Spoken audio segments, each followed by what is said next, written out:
Merci Madame Menawara. Alors je vais respecter l'ordre des délibérations parce qu'il y a le rapport d'activité 2023 qui est bourré d'erreurs, en plus d'être dans sa présentation, on va dire, assez peu en rapport pour un rapport avec la réalité. Enfin, moi, je trouverais assez logique que l'ensemble du conseil municipal ce soir refuse de prendre acte d'un tel torchon.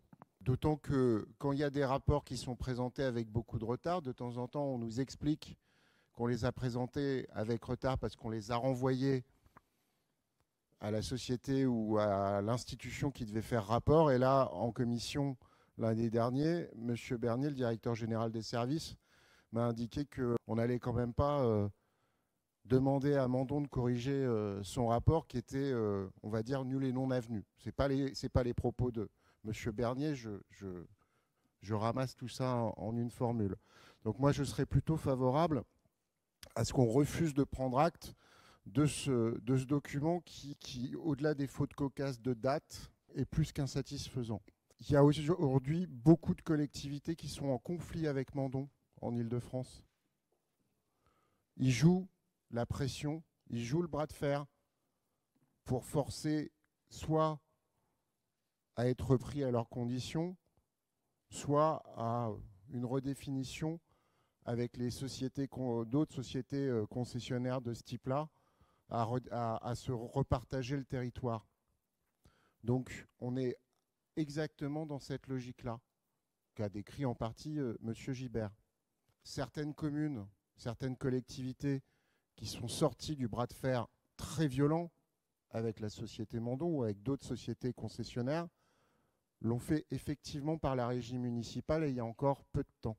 Moi, ce qui m'inquiète, c'est que depuis qu'on n'a plus de concessionnaire, puisqu'il a fait faux bond, et il a refusé l'énième prorogation de la concession.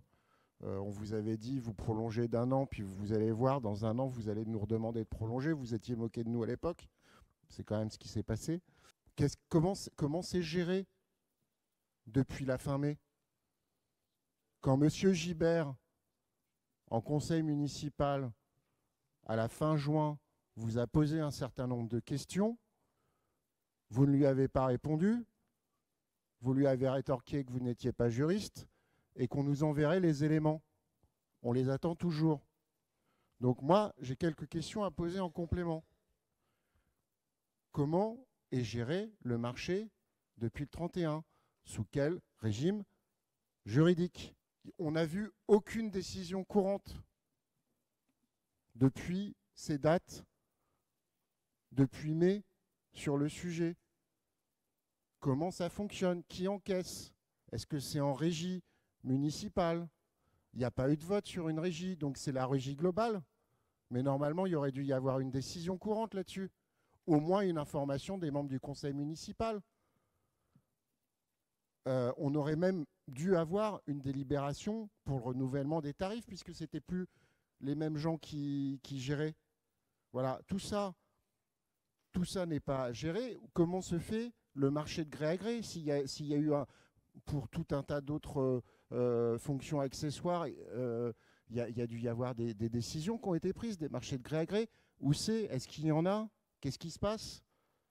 Voilà, et puis il y a la question du placier. Comment ça se passe avec le placier depuis mai? Comment c'est géré? Sous quel régime juridique?